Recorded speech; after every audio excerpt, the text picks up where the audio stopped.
Gynoug, Gynoug, Gynoug, Gynoug. You know what? Let's just get started.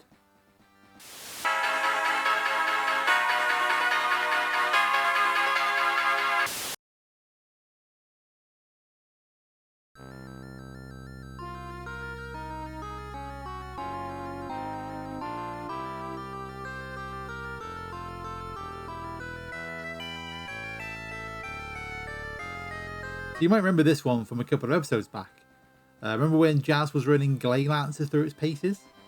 And by paces we of course mean laying the boots in. And in between applying said boots to faces, Jazz rattled off a list of games that were better than that one. One of which was this fella. Which we can only assume means that this one will be getting a belter of a review, right? I mean, kinda. Not to bury the lead, but it gets 83%, which based on score inflation at the time, you could probably knock a good 10% or so off that, and it gets a decent review.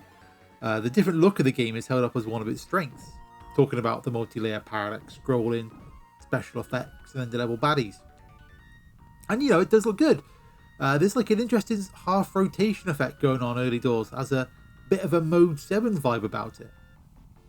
I mean, it's not Mode 7, it's more like a suggestion of a mode rather than a direct interpretation, but you know, you get my gist. Jazz can't help himself though and goes in on the age of the game. In the graphic summary he says, while the effects were pretty gobsmacking when the game first came out, they don't look so impressive these days, noting it as one of the older Mega Drive shoot-em-ups. I mean, just to confirm, Sega Retro has the game releasing in January 91 in Japan, then March 92 in the UK. The Mega Drive launched in 1988 in Japan, so the game was out like 3 years into the machine's life, so it's not really that old a release. I mean, in the same month in Japan, Flicky came out, which is probably not a great example. Gain Ground came out around the same time, which again isn't a good example. But the point is, it wasn't out that early in the Mega Drive's life. Anyways, the point of these videos is, do we agree with this review? And I think we do. The game is decent enough, but the different vibe of the game, something other than spaceships in space shooting space aliens, makes it stand out. So the score is justified, I reckon. Yeah, this one we can agree with.